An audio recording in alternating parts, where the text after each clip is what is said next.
Hello friends, Sarah Gaston here. Listen, that was so weird. Sarah Gaston here. Where else would I be? I'm in front of you. Anyway, today I want to talk to you about something I get asked about a lot, which is I don't know how to play a crazy person or an evil person because I'm not crazy and I'm not evil. And my response is often, well, that's what you think. Because here's the thing that you have to keep in mind. Crazy people don't think they're crazy, and evil people do not think they're evil. Everyone has a reason for doing what they do. If you look at the fact that we are really just highly sophisticated animals, we are driven primarily for survival, okay? And we like to sometimes look at ourselves and look at humanity as if we're so elevated because, we're thoughtful, cognizant creatures that we're not driven by baser impulses. But the truth is we simply are. So for example, if you are playing a crazy person, you can never ever say like, well, I'm gonna act crazy now. Because here's the thing, a crazy person doesn't go around going, I'm gonna act crazy now, right? They believe that whatever their reality is the truth. It is real.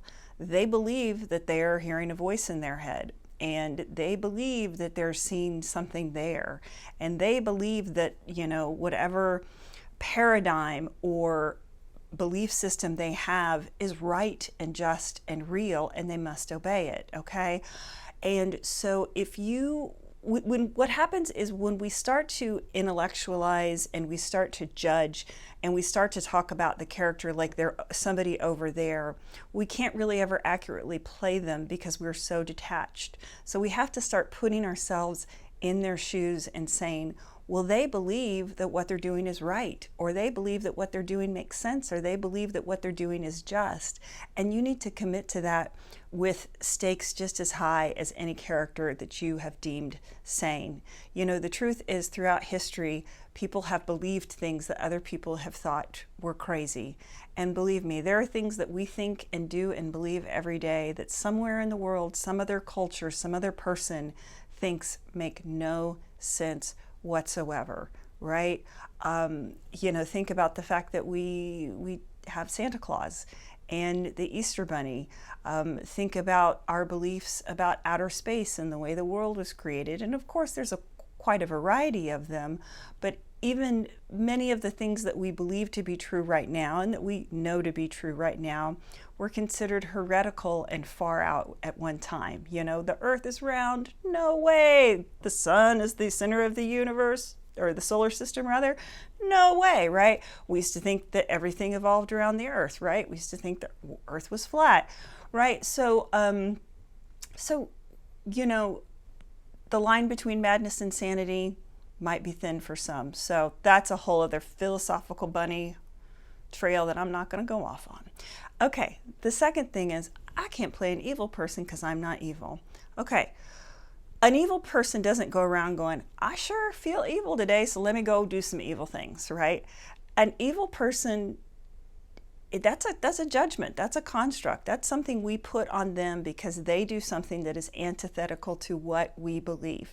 And yet, once again, I can guarantee you that there is something that you do or say or think or feel that somebody somewhere thinks is crazy and wrong, okay? So what we want to do is, once again, we don't want to judge and say, well, my character's evil, how do I act evil? We sit there and say, what does my character believe about the world? And how do they justify what they do as access to supporting their beliefs about the world, right? We have to look at maybe what could be their upbringing, what could have caused this. One of the things that my mom always told me about Hitler was that he had a weak father and a very strict, very religious mother. So maybe, and trust me, I'm not justifying atrocities in any way.